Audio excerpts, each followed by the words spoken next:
Hello and welcome back to Poem with Purpose. So, I have started a corresponding blog as well to go with my podcast episodes. So, if you are ever interested in also reading, like I know some people prefer to read more than listen. So I am coming to you providing resources in all types of ways to reach all types of audiences, regardless if it's podcast, a blog, social media, whatever way works for you. I'm hoping that Poem with Purpose will be in your future. So on the blog post for this month and the corresponding podcast, it is all about the 240-minute rule. So you may ask, what is that? That's the 240-minute rule, at least for the first 12 weeks. So people have mentioned in the exclusive pumping community about the 120-minute rule. I'm not saying that anything is inaccurate about that rule in pumping 120 minutes a day, but I find that in my experience in dealing with people that I know and dealing with my clients and myself and being able to long-term pumping for the first 12 weeks for 240 minutes a day at least is an ideal way. If you can last the first 12 weeks, I think unless there are really any underlying conditions, usually people are very successful. So I'm approaching this from a place of oversupply.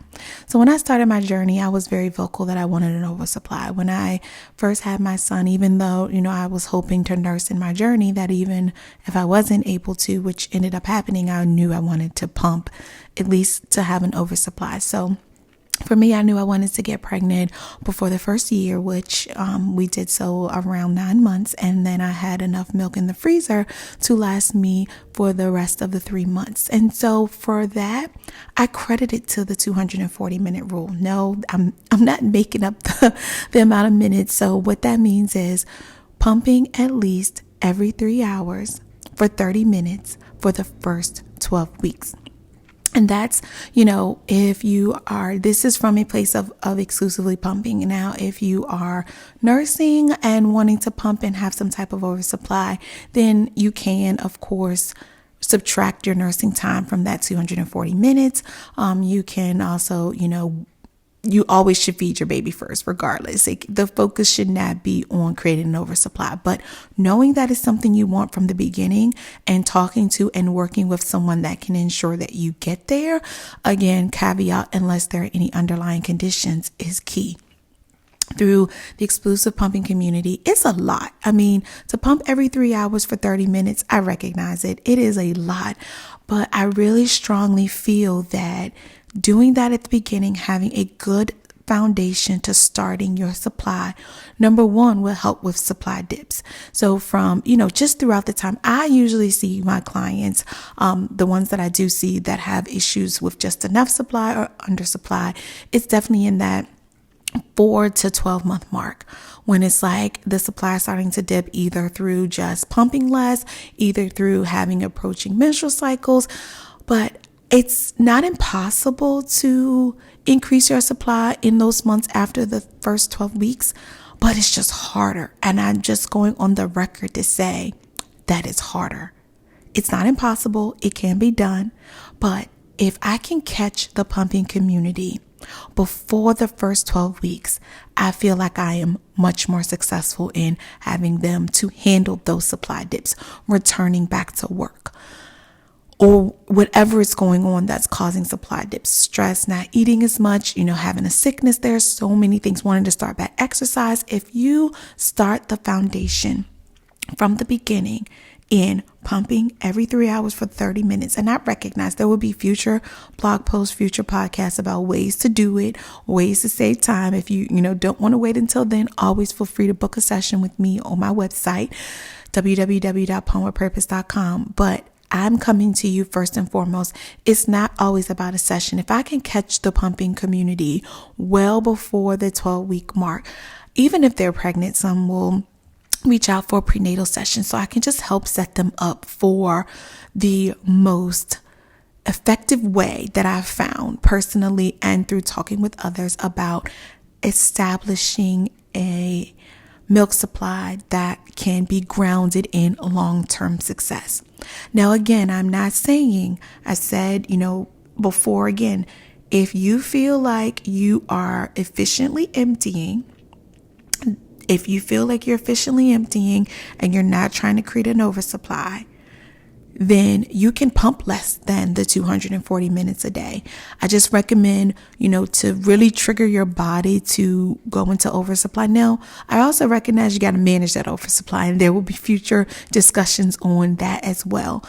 But I see people doing things because they're so stressed about not having, they're making just enough or making less than what they need. They are, dangerously taking too many supplements, trying to get that supply up when, I can't change after your first 12 weeks to not include the 240-minute rule.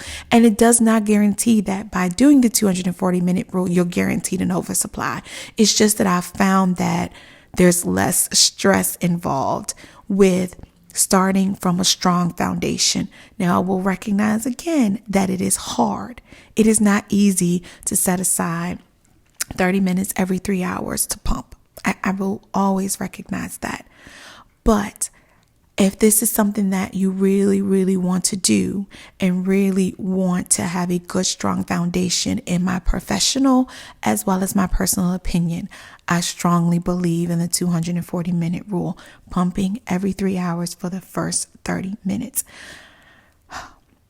Every 3 hours for 30 minutes for at least the first 12 weeks. Now, after 12 weeks, it depends.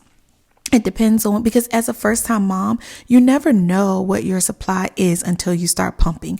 You never know if you're being effective. You really kind of don't know if it's sufficiently emptying, all of those things. So I really feel like at least having the foundation of 30 minutes will help make sure, because that, for some reason, that 25 to 30 minute mark, I can get another letdown and it'll be like another 2 to 3 ounces. And I'm like, that is still sitting in there that if I would have stopped before then, I wouldn't have had that milk to let down. So please don't underestimate trying to get extra letdowns. When I was, in my height, I could get easily 4 to 5 letdowns in a session, really working my pump, knowing how to do that. I could get those letdowns. So please don't underestimate effectively emptying, but also ensuring that you are using the right products, using the right pumps, using the right flange size. All of those things contribute to having an effective journey. It is not just about the 240-minute rule. It's the compilation of everything. But I do want you to understand that if you want to be effective, this is a way that I found that has been very helpful as I suggest to others, as I have, worked with my different clients and even myself. This is what has worked for me. Now, I'm not saying to be effective, you got to have 90 ounces of milk in the freezer. My first journey, I was around 40 to 45 ounces. I would save at least 5 to 15 ounces a day. My second journey, I was topped off around 50 to 55 ounces a day. I am still tandem pumping as well. And so I was and am still providing both of my boys with breast milk. I still would save, at least a bag a day and put it in the freezer just in case, just to not use all of my supply. But literally, I'm not saying that an oversupply means, and that's the other myth I want to dispel, is oversupply is just overage of what your baby needs. I'm not saying a full freezer of 90 ounces a day or anything, but I'm saying 5 to 15 ounces a day. I haven't had mastitis. My clients, I work with them if they have an oversupply to manage it if that is what they choose to, but just know that it does come with, you can't just start dropping pumps like overnight. It comes with, a plan to effectively and efficiently drop pumps. So I just wanted to let you know a little bit about what I mean in the 240-minute rule. That is, again, pumping every 3 hours for at least 30 minutes for the first 12 weeks. Now, after 12 weeks, you can reassess, determine if, you're happy with it. If you are a oversupplier and you want to start dropping pumps or, pumping less per pump, or reallocating that time in the 240 minutes from 8 pumps down to 7 pumps. There are different ways, and I'm more than happy to help develop a plan. If you are a just enougher or making less than what you need, you may have to decide, is it worth starting to drop pumps just to stay there? So, overall you will maintain that supply. If you want to do something different, those things can be considered. But again, having that strong foundation from the beginning, I truly feel is instrumental for the pumping community. And I'm going on record with the 240-minute rule. I saw the 120, and again, I'm not saying that it's inaccurate in any way. I just come from a place of advocating for if you want some type of oversupply. And it's not like, oh, it's so bad if you do. Sometimes people don't want to say it. And I am full on the record up front from the beginning. I wanted an oversupply. I achieved that. What goal I want to reach, I achieve it. I help people to reach their pumping goals, not my pumping goals, but their pumping goals. And if they don't want an oversupply, we can work through that. But if you do, there's a way you can go about being as effective as possible in getting that. So I just wanted to talk with you a little bit about the 240-minute rule that I use for the first 12 weeks. I highly recommend it.